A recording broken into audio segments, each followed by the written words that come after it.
by now, given how long we've been doing this, but always something always seems to come up. Thank you for being here, especially for this meeting. We know that since the beginning of the year, and well before that, it's been a really challenging time to be in the cannabis space, especially from the operator standpoint.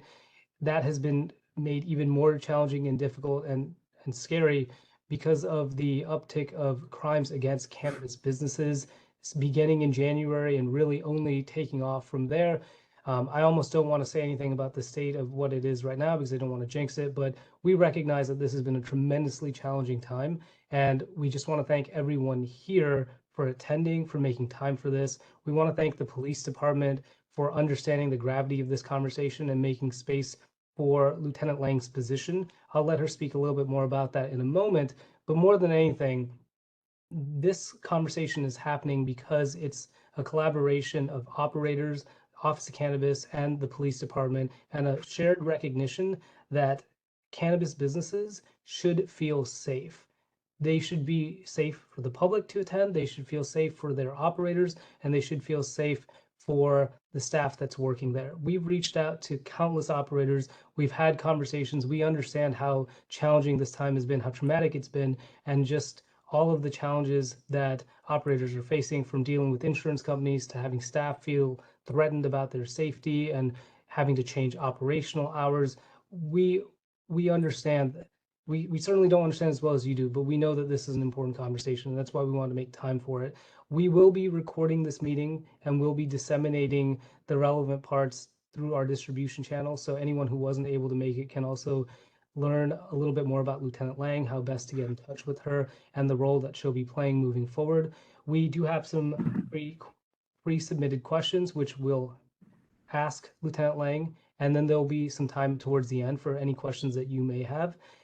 Feel free to raise your hand using this platform, and if you're calling in, then just hit *3, and it'll indicate to us that you'd like to speak, and we'll take the questions in the order that we're receiving them.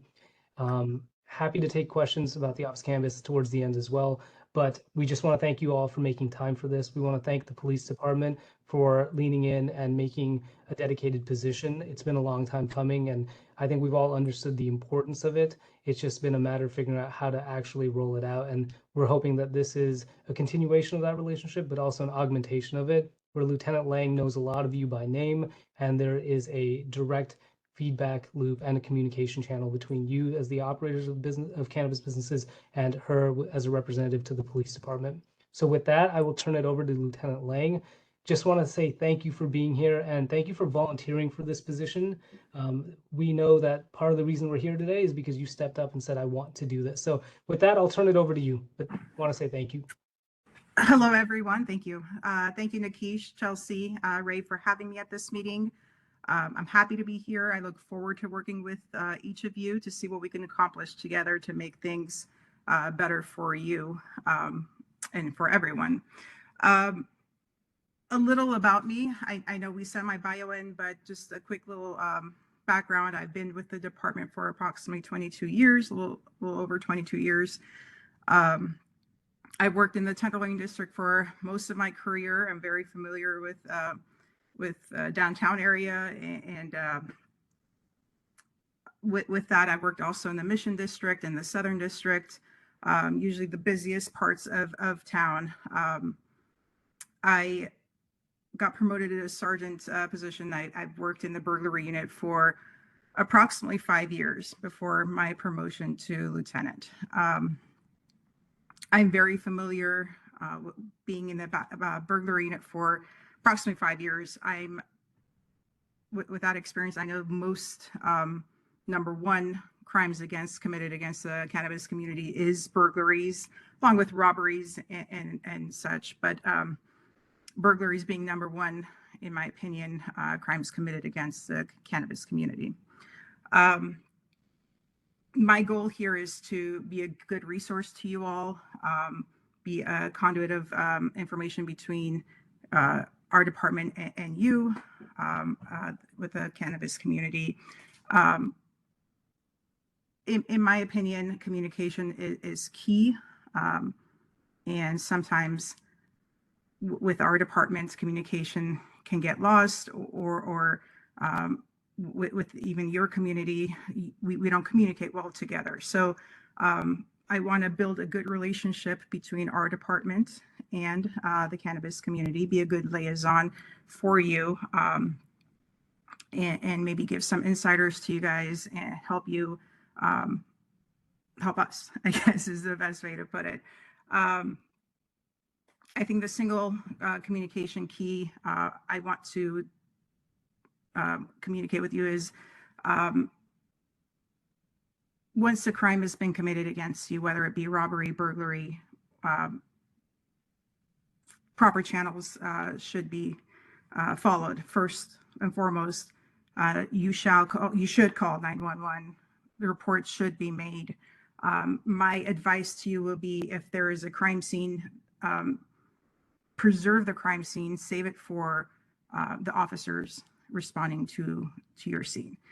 What I mean by that is if your place was burglarized, a crowbar was left behind, preserve that crowbar. Don't touch it. Save it for the officers, and when they respond to your store, make sure they are aware of the crowbar being left by the suspects and that that's not yours. If you have cameras and you've reviewed it and certain items have been touched, make sure the officers are aware of it. When crime scene investigators come on at your stores, make sure they're aware of it, so they're preserving the crime scene.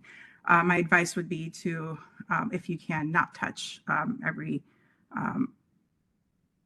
everything before the report is made and the scene is preserved by crime scene investigators or the officers. Once the report is made, I would say do the follow-up. Make sure you have the police report number. Make sure you follow up with the appropriate unit, whether it's robbery, burglary, and or such. The reports, once the officers communicate with you, take the report, they generate the police report, they write it out, and those get assigned to the appropriate unit, say the burglary unit. It is the job of the burglary investigators to work those cases and to follow up with them and to communicate with you also regarding these cases. A lot of times these communications, like I told Nikish and Ray, a lot of times these communications fall apart, or they don't, the investigators don't communicate well with the victims. And there's most times very good reasons for these, I guess, lack of communication. Being in the burglary unit, being in that position, I know it's so hard to get good information. Once we do have that information, we sometimes keep it close to our chest because there are usually series, the same individuals committing multiple of these burglaries. So we work closely together to do the best we can to get these guys in multiple cases round up and brought to justice, hopefully. But a lot of times we don't communicate because even sometimes the little bit of information provided could get back to the suspect, and we could lose that good information that we have.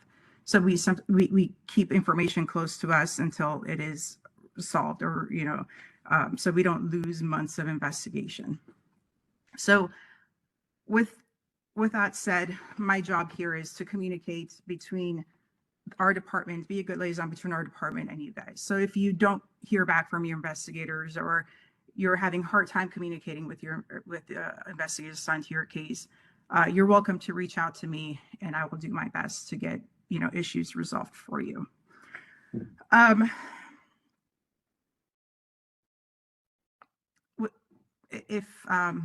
happy to answer any questions for you guys if you have any, but my ask of you would be, if you do get victimized, do share those police report numbers with me, and I will put my email address for you guys.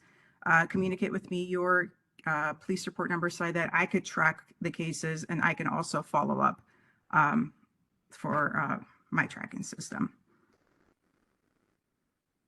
Well, thank you, Lieutenant Lange. I have a question for you that I suspect everyone in attendance and anyone who tunes in at a later point may be interested in. How do you think your experience, specifically with the burglary unit, will be helpful to providing context and more information, given that it's the primary crime that's committed against cannabis dispensaries, is historically speaking and as of late? Right. Like I said, it is my opinion that burglaries are the number one crimes committed against the cannabis community. I know that. I've seen the reports. I've taken those reports. It is my goal to communicate well with the community, to answer any questions, or what we could do to stop the burglaries, how we could prevent crimes from happening in the future. Um, Obviously, the investigators will solve the crimes that have already been committed, but it is my goal, and I'm sure everyone else's, how could we stop it for the future? Um, and I am here as a resource for everyone. If you have a question, or if you want to ask for advice, in my opinions, on how to make your stores safer, or what we could do to, make things better, I'm willing to communicate, meet with you, and hopefully help you make your store safer and less attractive for burglars. Thank you for that. And you actually read the mind of whoever submitted the first question. So that question is, what is your best advice for shop owners like us to prevent our shop from being burglarized after hours of operation? We have Right. cameras installed, but what else do we need to do to prevent issues like this? Right. So cameras are huge. Number one, when I was at the burglary unit, cameras were like the best, right? So everything, face wise, whether sometimes they don't cover their face, right? So those are great, because we would get we would get the pictures disseminated to within the department and the surrounding areas, departments, and see if anyone can identify these suspects, right? So cameras are great. My advice to the people who do already have cameras: look at your cameras. Have somebody stand in front of outside of the cameras, in the peripheral view, and see what are you seeing when you're looking at the camera. Are you seeing the suspect's head, or are you seeing their face? Are those cameras too high? Do they need to come up so we could see a good facial shot, or is it at a high angle too far up where we can't really see too well? So cameras are huge, and having cameras doesn't always necessarily mean it's good quality or good. Like I said, if it's up too high up and we're seeing the head of the bad guy, then does that really help? Not really. So I would say make sure your cameras are at a good angle where you're able to see people's faces and bodies and the way they're walking, and that helps a lot, right? Cameras are great. Doors, what gates do we have? A lot of times they're just able to crowbar, those gates open. So we need to work on to see, are your doors, are your entrances safe, or are they an easy target? So I think that would be huge, right? Working on the entrances. How are they gaining? Or do we have one entrance, one easy gate to open and enter, or are there multiple where they have to work it, right? We can also do the alarm systems are great, right?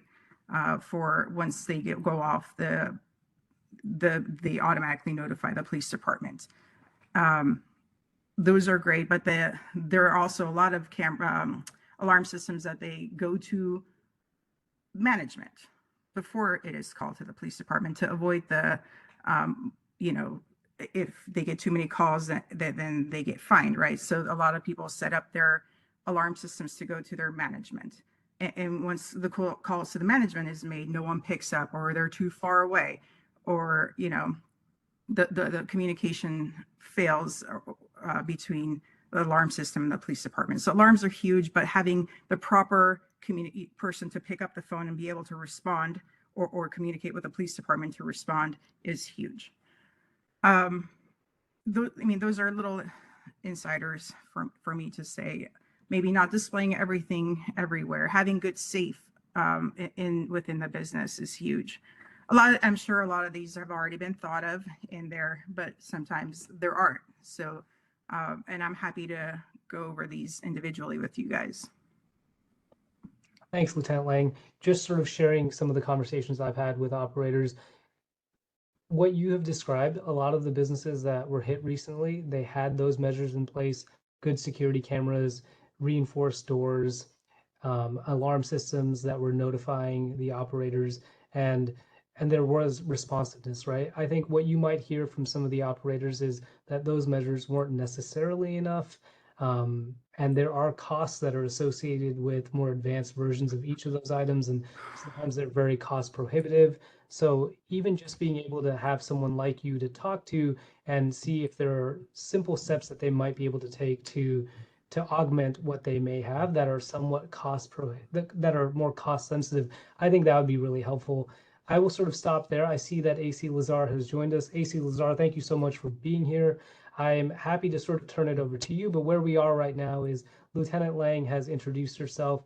We express the importance of this meeting and thank the operators as well as the police department for making space, informing each other of what the needs were.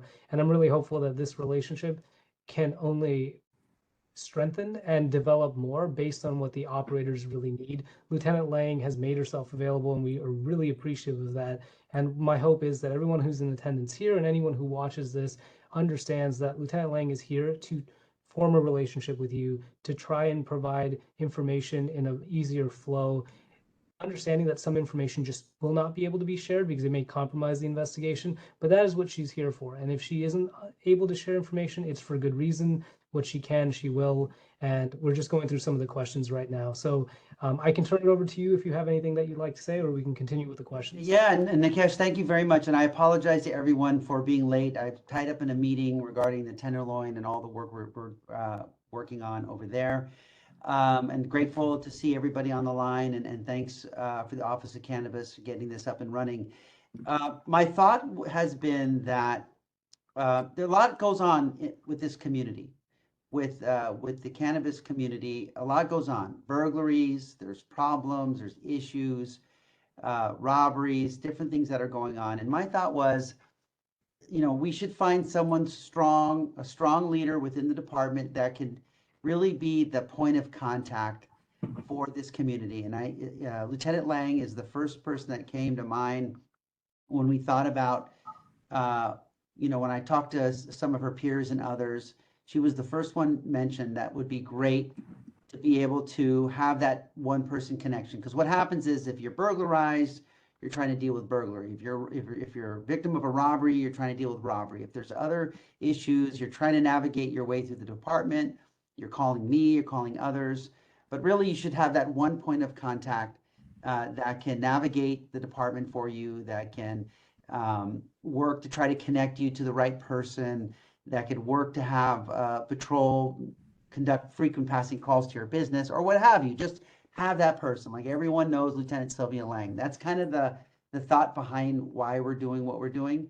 And I'm really grateful for her and for her leadership. She does a great job in the department, leads a group of officers at Northern Station. And so that's what's brought us to today. Really just kind of improving the way that we deliver service to the community by creating this position. So good to be here. Again, sorry I'm late. Look forward to hearing, fielding any questions or at least listening to the conversation. So thank you. Thanks, Nikesh. Well, thank you. So I think I'll move on to the next question. And Lieutenant Lang, it is the operators who are asking, what information would you like them to reach out to you with? And if you can be as specific as possible, that'll sort of help us when we send a follow-up communication as well. And we'll ask all the operators to send you that information. But to AC Lazar's point, we really do want all of the operators to know, okay, something's going on. I'm going to reach out to Lieutenant Lang. And if there's a way to establish that relationship early on for those operators who may not know you, which I suspect is the large chunk, what would you like for them to reach out to you with proactively? I would love to, if you guys communicate with me the case number to whatever crime it has been committed, email me the case number as well as a good contact person and a good contact number. And I would love to have all that information for tracking purposes on my end. Perfect. And I can, with the case number, I can get all the other information regarding the crime. That sounds great. I saw one of the questions and it's timely. What is the best way to reach out to you? Is it email? Is it phone? Is it multiple means? Do you have some other special way to contact you? I think work email will be the best way to communicate with me.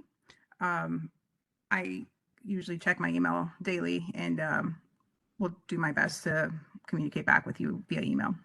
Perfect. And Chelsea, if you wouldn't mind just dropping that email address into the chat, that way everyone has it. And then Lieutenant Lange, if you wouldn't mind just saying it out loud, so anyone who's listening in, they can take it in audibly. Sure. It's Sylvia, SYLVIA .Lange, LANGE @sfgov.org. Great. Thanks so much. Thanks, Chelsea. What I heard from you is case number. Is there, let's say someone does not actually have a case that they've submitted a police report for, so they don't have a case number. The crime hasn't occurred at their location. Is there another way that they can reach out to you just to introduce themselves, to say hello, to maybe share some of the concerns they have around suspicious individuals they may have seen around their operation, or just some of the things that they may have heard from their staff? Absolutely. I would love to communicate with whoever that has issues that would like to bring it up to our attention. You're welcome to email me a good phone number and I will reach out to you for sure. That sounds great. Okay, so I have one more question here, and I think you may have hit on it, but I'll ask just one more time so everyone's crystal clear about the best way to provide you with information. The question is, how do I ensure my store's safety in the future, i.e. what attracts burglars? Can I contact the SF Police Department and have a police officer watch my shop, for instance? I wish we had enough officers. I think Chief Nazar could speak to that. I wish we had enough officers to man, specific stores, to man every store. Unfortunately, we don't have that resource right now within our departments to specifically man each store.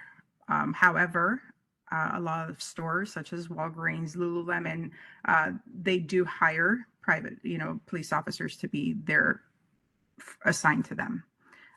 So that is an option. Maybe the chief can speak to that better than I can, but I think that option is there. If you want to hire, instead of your private security, hire a police officer assigned to your private business, then that's an option. But as far as requesting an on-duty officer to be assigned to a specific store, unfortunately, I don't think we have the staffing for that. Yeah, I think it's pretty well understood that the police department is facing staffing constraints, and the fact that this role has even been dedicated is more than we might have expected. So that answer is very well taken. And with that, I think the best thing now is just to open it up to the attendees who are here. If you'd like to submit a question in written form, feel free to submit it in the chat box. If you'd like to vocalize your question and you are tuning in using this platform, just go ahead and raise your hand.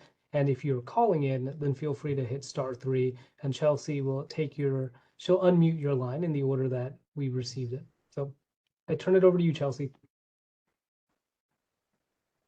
All right, if anyone has any question, please raise your hand and I will unmute you, or you can put them in the chat box and I can read your questions out loud. All right, so we have a question that came in. Is how does Union Square get the help that it needs? Do we need funds like them allocated from the state? Let's see. I can take that question. So Union Square, really, we've pared down a lot of officers in Union Square compared to where we were in November of 2021, when there was a organized robbery that took place in all those high-end stores. We continue to have a presence there for a variety of reasons, including, making sure we're protecting tourism and our tax rates and I mean, the tax base with the retail establishments there and all that, but just really provide a sense of safety in our main areas down there. And so we've chosen to do that.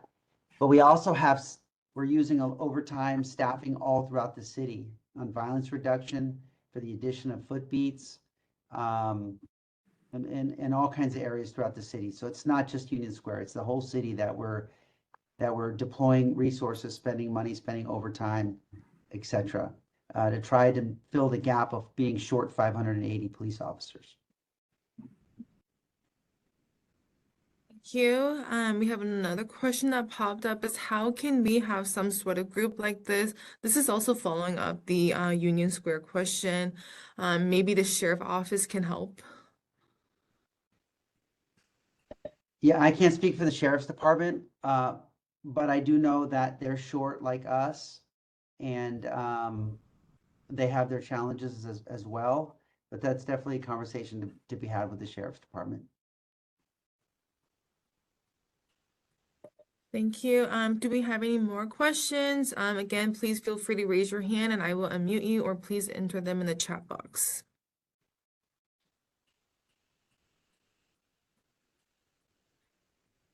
All right, it seems like we do not have any further question. Let's try one more time. Again, if you have any question, please raise your hand and I will unmute you, or you can enter them in the chat box. And Chelsea, All seeing that we don't have any questions right now, I think the spirit of this, oh, I see a question has Sorry, come we in, just- so I'll turn it back to you. right. Okay, a question is, how are cannabis burglaries prioritized? Are officers allowed to arrest these guys? Seems the officer often arrive much later, or if they arrive, they are just seen observing the criminals carry on the active burglary. Do they not stop and chase? Okay, great question. And that's this question and the thought process behind this question is exactly why I wanted Lieutenant Lange to be the liaison, because I think part of this is really trying to educate everybody about what we do and how we do it.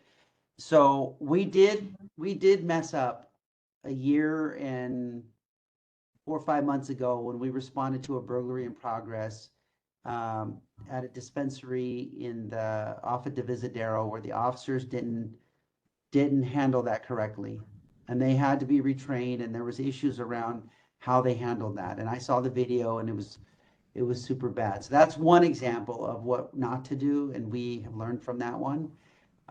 Then there was another one where there was a burglary south of Market, and we didn't chase those suspects. So let me just say this. Burglary in progress, cannabis dispensary, Louis Vuitton, your residence, it's all the same. If it's in progress, because of our staffing, we're gonna respond there as quickly as possible. We average about 8 minutes on an A priority run, an A priority call for services, like a burglary in progress. The issue though is, okay, so that's what we average as far as our response time. And then when we get there, we're gonna do everything we can to apprehend the suspects. And believe me, we're gonna do our very best to do so, and have done so. I think the cannabis community is not separate from everyone else in this regard. The issue though, that's probably what's being asked, part of the question is, well, why aren't you chasing them? Like there was one where we pulled up and they were getting in cars and they were driving off, with all this product and all this stuff, and maybe they even had cash. Because the reason is because of our pursuit policy. And our pursuit policy basically says that we do not, we only chase violent felons, a violent felony. So burglary is seen as a property crime. Now, in the case I'm thinking about, these guys had guns. We didn't know they had guns at the time of our arrival. But if this was a robbery, right, if it was in person, then that would have been a pursuit. We would have chased that vehicle. The reason we have gotten strict about pursuits in California and in policing in general, Highway Patrol has some different protocols, but for us, is really trying to weigh out what it's worth. Is it worth risking people's lives? If your family's driving around the city, would you or would you not want that pursuit to continue? Because of the inherent danger and the risk associated with people crashing and all that stuff. We had a pursuit the other day of a carjacking that ended up crashing at 60th and Potrero. I believe there was a fatality. All these things happened. This was a carjacked vehicle. We were authorized to chase it. It was a violent felon. And so that's the example. And then at the end of the day, it's like, we understand how horrible it is that you get all your stuff taken from your business. But is it worth, lives being lost and things like that? So that's our pursuit policy. You can Google it. If you Google San Francisco Police General Order 5.05, you can read exactly what the policy says. All right, so hopefully I've answered the question. Thank you. We have a few more questions that popped up.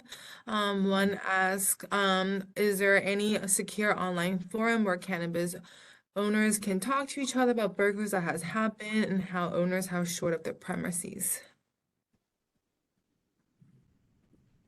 Go ahead. Sorry, the question was, is there a tracking? What was the question? And there's another question is how is the data being tracked for all the cannabis related crimes? Is there a place we can reference what has happened so far with the cannabis companies? And actually, Chelsea, just really quickly, because those two questions are separate, why don't we take the first one? It was, is there any secure online forum where cannabis owners can talk to each other about burglaries that have happened and how owners have shored up their premises? And I can certainly answer this question. There is, as far as I know, the Office of Cannabis has not been involved in any of these kinds of forums. Now, because we have Lieutenant Lange here and because it's important that she understands some of the general practices that have been committed against cannabis stores and some of the more common practices, I can very easily see an opportunity to create some kind of forum, have her be a part of those conversations, and then also give operators an opportunity to discuss some of the practices that they're engaging in that have worked, those that haven't worked. It can be a really good opportunity to collectively learn from each other and then also help Lieutenant Lange better understand the universe of practices that work, that don't work, because it can certainly help with investigations as well. So to that, the person who asked that question, we're happy to look into that. I'm not aware of anyone that exists through the facilitation of a city agency. It may be that sort of an independent forum exists, but we're happy to look into creating one and giving everyone an opportunity just to talk amongst each other and learn from each other. So thank you for that question.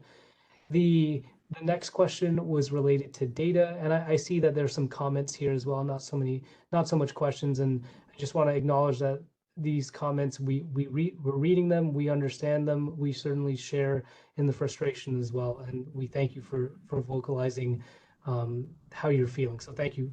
The question that I'm seeing here is, how is the data being tracked for all the cannabis related crimes? Is there a place we can reference what has happened so far with cannabis companies? So I'm happy to turn that over to AC Lazar and or Lieutenant Lange. Chief, would you like me to go? Yes. As far as the tracking of cases, the burglary unit does track not only cannabis cases, but all burglaries that they're investigating. So yes, there are tracking. The cases are being tracked, and the outcomes of each cases also are being tracked. And Lieutenant Lange, is there, I think to the point that you made earlier, there can sometimes be a communication lag between the activity that's happening and the actual action that's being taken, and then how that gets relayed to operators or how they're in the general know. Can you think of a way, and certainly we don't have to come up with a solution today, but a way where that information, what is shareable, might be made a little bit more accessible to operators? Because I think that's where the spirit of this question is coming from. We suspect that there is work that's being done, but how do we have a better look into what that is? My advice would be, so each case, if there's good evidence within the case does get assigned to an investigator for follow-up.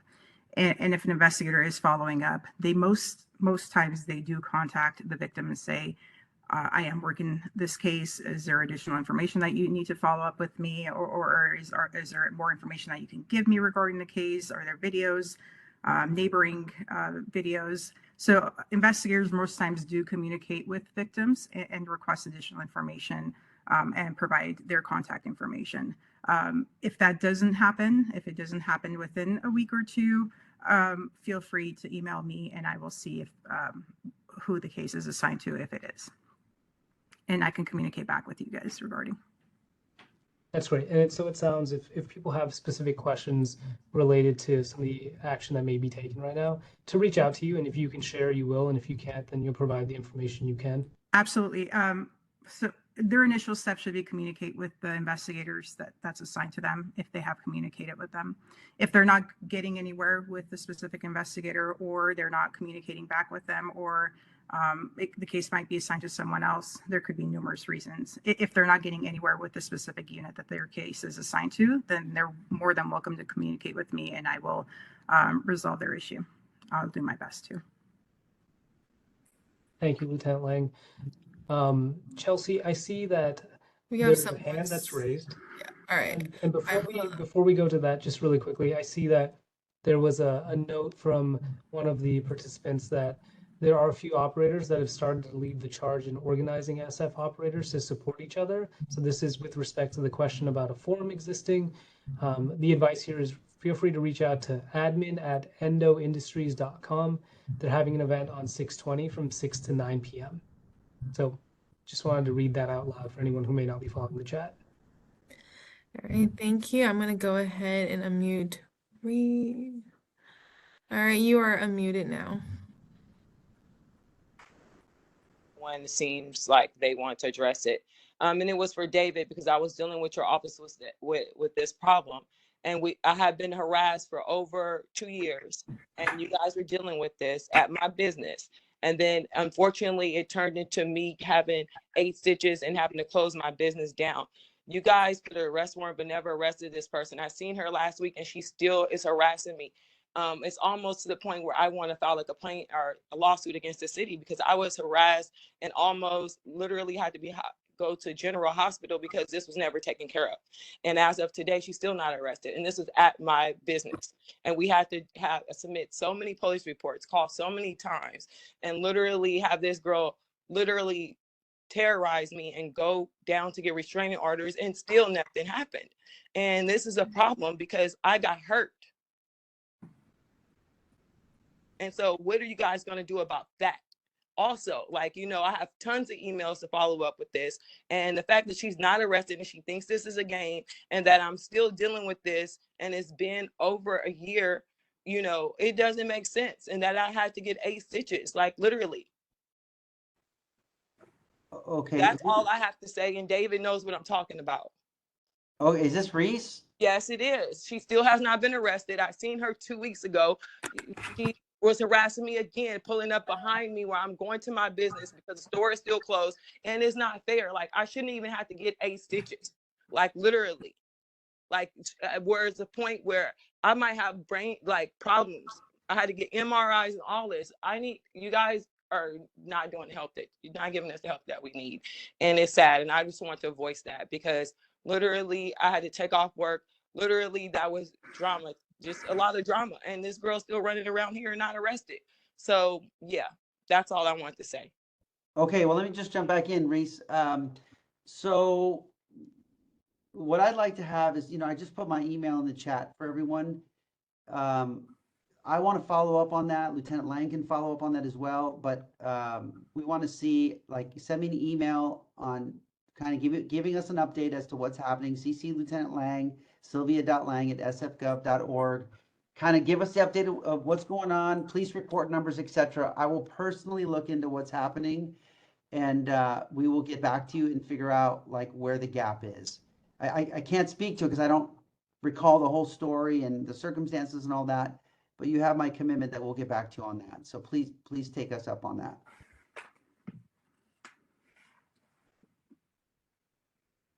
Thank you. I think this is all the questions we have now. Okay, so with that, I think this is a good time to close the meeting for today. I want to thank everyone for attending. I want to thank everyone for the questions.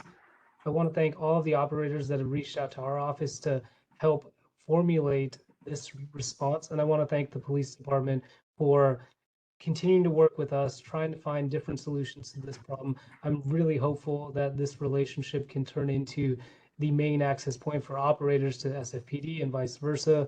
Lieutenant Lange, I want to thank you more than anyone for stepping up and saying, yes, I will take on this responsibility. I want to emphasize to everyone that this is something you volunteered for. It's something you care about. And like AC Lazar mentioned, I can't think of a better person for the role given your extensive experience in the city, but especially with the burglary unit. So I would really encourage everyone who is listening today and then everyone who will watch this later to reach out to Lieutenant Lange. We collectively as a city have limited resources, but have worked really hard to make sure that this is here. And we really want to encourage everyone to take advantage of it. And with that, I'll sort of end with, I want to thank everyone who made time to be here today for this. I know everyone is busy, but thank you to the operators that joined in. Thank you for the questions. Thank you for the comments. More than anything, thank you for being engaged. That's the only way we're going to get to some kind of resolution. It won't always be pretty, and it may take a very windy path to get there, but this is a step in that direction. So thank you, everyone. If you have any questions for the Office of Cannabis, feel free to reach out to us, but please do follow up with Lieutenant Lange. Thank you. Have a great day, everyone. Thank you, everyone. Goodbye.